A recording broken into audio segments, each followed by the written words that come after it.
Hello नमस्ते and जय Shri Krishna friends, कैसे हो आप सब। आई होप आप सब ठीक होंगे। तो आज ना मैंने छुट्टी वाले दिन का अपना पूरा रूटीन सुबह वाला शेयर किया है। तो आई होप आप लोगों को बड़ा अच्छा लगेगा, और अच्छा लगे तो वीडियो को लाइक करें, चैनल को सब्सक्राइब करें। अब यहाँ पे नाश्ते में ना नाइट के चावल बचे हुए थे, तो मैंने प्याज कट कर दिया है, झोंक दिया है, और उसमें डाल दिए चाइनीज़ सॉसेस सारे, soya sauce, red chilli sauce और ग्रीन चिली सॉस। और चावलों को टॉस कर लिया है, अच्छे से फ्राई कर लिया है और दे दिया है बच्चों को नाश्ते के लिए।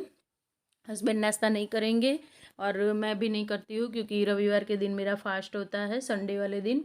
तो मैं नाश्ता नहीं करूँगी। यहाँ पे मैं कपड़ों को मशीन में डाल देती हूँ। नहाना धोना सबका हो चुका है, तो कपड़ों को डाल दूँगी मशीन में और कपड़े धुलते रहेंगे। तब तक मैं यहाँ पे बेडरूम में आ गई हूँ, बेडरूम को क्लीन करने के लिए। आज ना अच्छे से, मतलब मेरे पास टाइम है, संडे वाले दिन कोई टेंशन नहीं होता है, तो मेरे पास अच्छे से टाइम था, सबने नाश्ता वास्ता करा हुआ था, तो खाना बनाने का भी कोई टेंशन नहीं था। इस वजह से ना फिर अच्छे से सोचा कि चलो इस मैट्रेस की क्लीनिंग कर देते हैं। तो बस और कुछ नहीं किया है। ब्रश लेके अच्छे से ना जितनी भी धूल मिट्टी निकल रही थी उसको उखाड़ उखाड़ के निकाल लिया है। और आप देख सकते हो थोड़ा थोड़ा जहाँ पे ब्रश जहाँ जहाँ पे घूम रहा है ना, वहाँ वहाँ पे थोड़ी थोड़ी सी मिट्टी सी उड़ रही है, धूल मिट्टी सी। तो बस उन्हें ही मैंने हल्के हल्के हाथों से निकाल लिया है, और कुछ ज़्यादा नहीं है, एक्स्ट्रा कोई डीप क्लीनिंग नहीं की है। तो बस वही वही कर रही हूँ, जितना हो सके, मतलब मेरा ट्राई करने का, काम करने का यही ट्राई है कि जितना हो सके उतना मैं मैट्रेस को क्लीन कर दूँ। चलिए, मैट्रेस में से धूल निकलना बंद हो चुका था, तो सोचा कि चलिए अब बेडशीट को बिछा देते हैं, लेकिन भूल गई कि मैट्रेस का कवर भी बिछाना है। तो फिर बेडशीट को निकाल लिया है और कवर को अच्छे से मैं ट्राई कर लूँगी, मतलब फिट कर लूँगी, और उसके बाद बेडशीट को बिछाऊंगी। जैसे कि आप लोगों को पता है मेरा कौन सा है ये मैट्रेस कवर।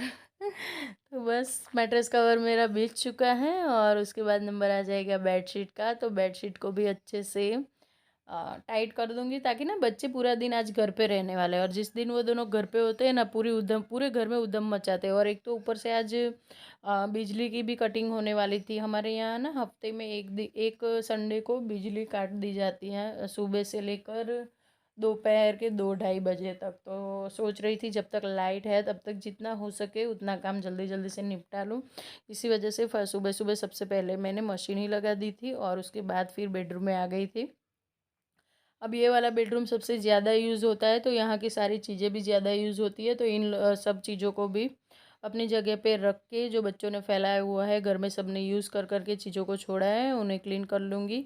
जो बाहर फेंकना है बाहर फेंकूँगी, जिसको ड्रॉअर में रखना है उसको ड्रॉअर में रखूँगी, और जिनकी क्लीनिंग होनी है उन्हें क्लीन करके ये जो बेड साइड टेबल है उससे पूरा क्लीन कर लूँगी। तो ये काम भी एक मेरा हो गया है। अगर बेडरूम हमारा क्लीन हो जाता है ना, एकदम टाइडी सा, तो मतलब मन में सुकून रहता है घर में। भले ही पोछा लास्ट में लगाओ, लेकिन एक झाड़ू लग जाती है और ये एक डस्टिंग हो जाती है, तो उसके बाद ना एकदम शांति सी रहती है, एक सुकून सा रहता है कि हाँ चलो हमारा घर एटलीस्ट प्रेजेंटेबल है।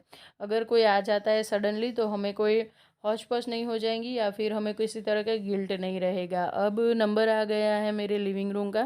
तो लिविंग रूम में तो बस सोफ़ा क्लीन करना होता है, और जो थोड़ा सा फर्नीचर है उन्हें ही क्लीन करना होता है।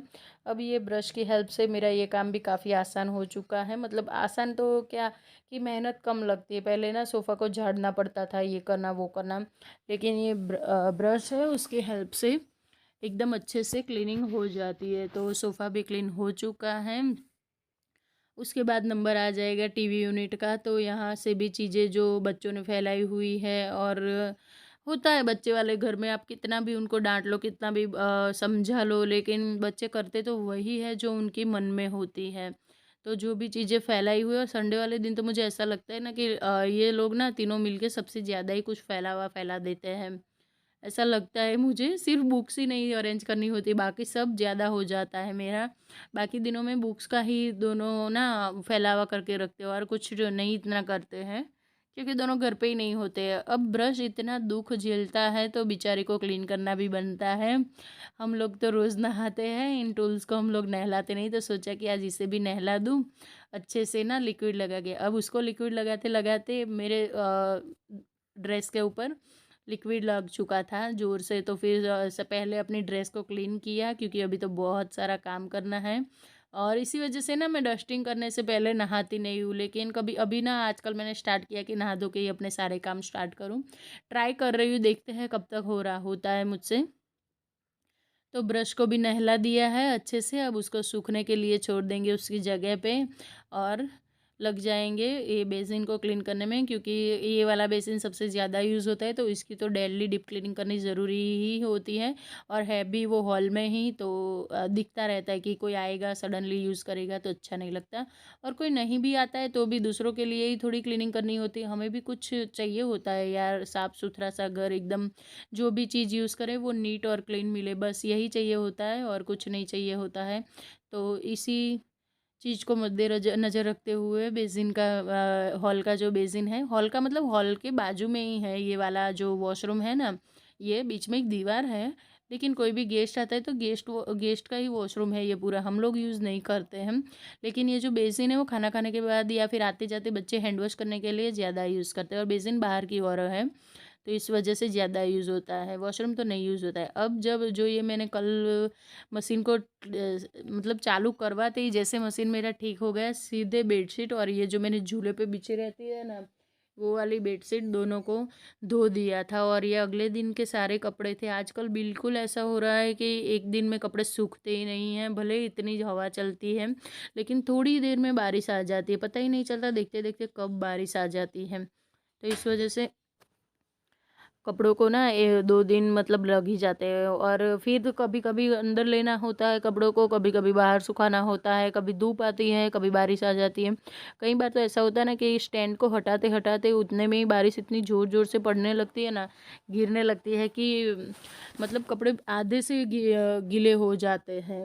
बस स्टैंड को घर में से बाहर आओ और स्टैंड को अंदर लो, उतनी देर में तो काफ़ी ज़्यादा भीग जाता है। तो फिर मैं क्या करती हूँ, दूसरे दिन ना यहाँ पे धूप में ला के, मतलब धूप हो या ना हो, कपड़ों को यहीं पे ला के रख देती हूँ। खैर कोई नहीं, चलो अब तो वॉशिंग मशीन ठीक हो गई है तो और कोई टेंशन नहीं, अब तो डेली के कपड़े डेली सूख ही जाएंगे, सुबह से शाम ले तक तो सूख ही जाएंगे। मशीन के कपड़े ड्रायर में जो ड्राई होते हैं ना, उसका एक ये बड़ा सा बेनिफिट होता है। और वो सच बताओ ना तो मुझे वॉशिंग मशीन के धुले कपड़े इतने ज़्यादा पसंद नहीं है, लेकिन ड्रायर के लिए मैं सबसे ज़्यादा मशीन को यूज़ कर लेती हूँ।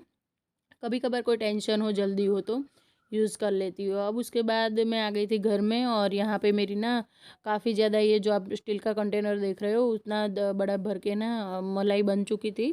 तो यहाँ पे मैं बना लूँगी मलाई को, मलाई से घी। अगले दिन मैं उसको दही में दही डाल के एक नाइट के लिए छोड़ देती हूँ, और उसके बाद उसकी जो छाछ निकलती है वो भी निकाल लेती हूँ, और पूरा मक्खन भी निकल जाता है। तो 2 काम हो जाते हैं, थोड़ा सा 1 आध चम्मच दही डालने से कि हमें छाछ भी मिल जाती है, और मक्खन और घी तीनों चीज़ें एक ही मलाई में से ही मिल जाती हैं, तो कोई टेंशन नहीं रहता है। यहाँ पे मैंने मलाई से मक्खन निकाल लिया था, आप देख सकते हैं। और ये ना एकदम खट्टी वाली सी छाछ है, क्योंकि इस बार मैंने क्या किया था कि पूरा एक दिन और एक रात मुझे लगा कि बारिश का मौसम है, ठंडक है बाहर, तो जल्दी से ये दही नहीं बनेगा, मलाई का नहीं जमेगा। और यहाँ पे ना मैं एक पूरा कटोरा भर के हर बार मक्खन निकाल ही लेती हूँ, क्योंकि सबको मेरे घर में मक्खन बहुत ज़्यादा पसंद है। सब ना मक्खन के अंदर गुड़ डाल के खाना बहुत ज़्यादा पसंद करते हैं, मक्खन और गुड़। अब इतने में घी को रख के बच्चों को बोल के मैं चली गई थी सब्ज़ी लेने के, सिर्फ लेने तो मुझे प्याज ही जाना था, लेकिन फिर वहाँ पे हरी हरी सब्जियाँ देखी तो फिर सोचा चलो ले लेती हूँ थोड़ी सी, फिर मुझे बाहर जाना नहीं पड़ेगा बार बार इससे। तो एकदम स्लो टू मीडियम फ्लेम पे, मीडियम भी नहीं, एकदम स्लो फ्लेम पे ही घी पक रहा था, और मैं सब्ज़ी लेके आ चुकी हूँ। तो हाथ के हाथ इन सब्जियों को भी अरेंज कर लेते हैं, ताकि वो भी अपनी जगह पे चली जाए और मेरा ना एक काम भी निपट जाए।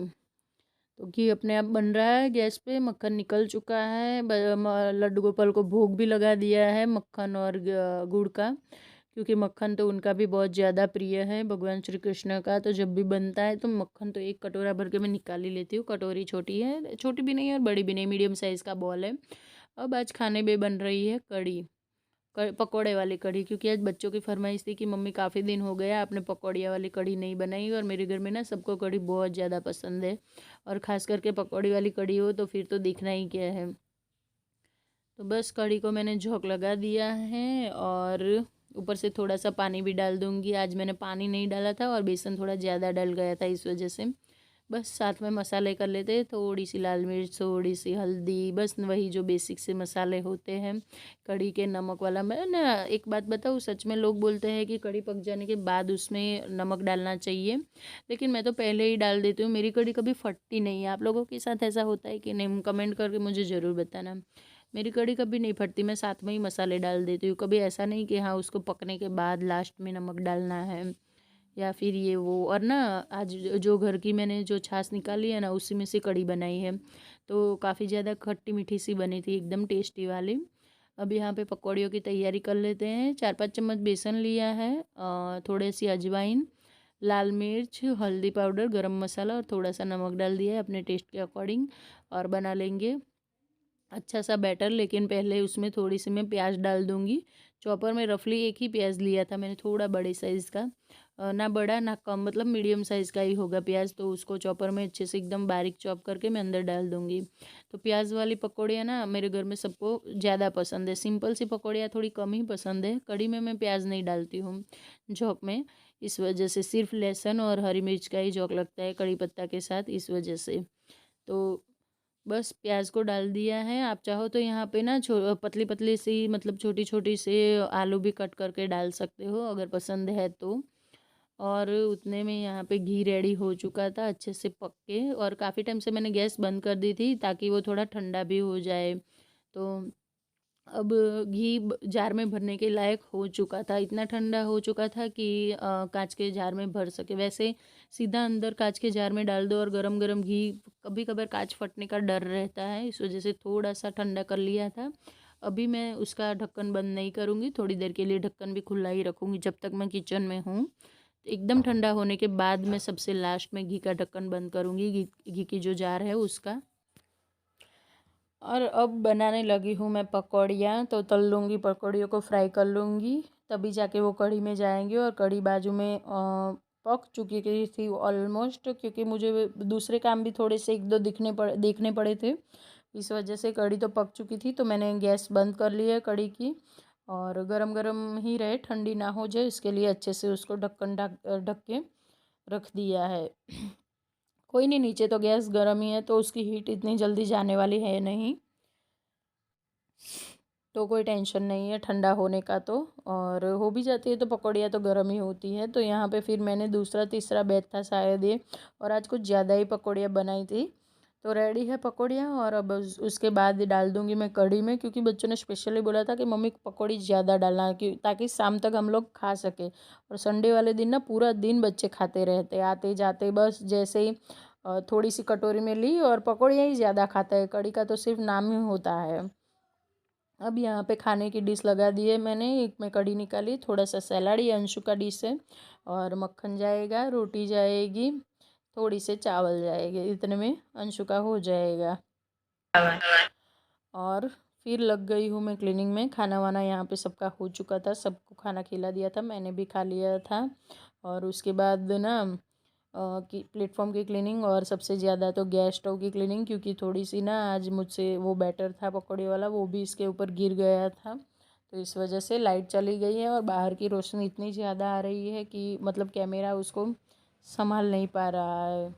उसके बाद फिर झाड़ू लगा के मैंने पूरे घर में पोछा लगाना स्टार्ट कर दिया था। लास्ट में तो वही काम बचता है, क्योंकि जिस दिन ना बच्चे घर पे होते हैं उस दिन मैं सुबह सुबह पोछा नहीं लगाती हूँ, पोछा मैं लास्ट में ही रखती हूँ। अगर सुबह पोछा लगा लिया तो जब तक खाना वाना खाएंगे तब तक ऐसा फील होगा कि पोछा लगा ही नहीं है दिन भर का, और घर गंदा सा लगता है। और आजकल ना मैं पानी में ब्लीचिंग डाल के पोछा लगाती हूँ, तो उससे ना टाइल से काफ़ी अच्छी एकदम वाइट वाइट सी हो जाती है।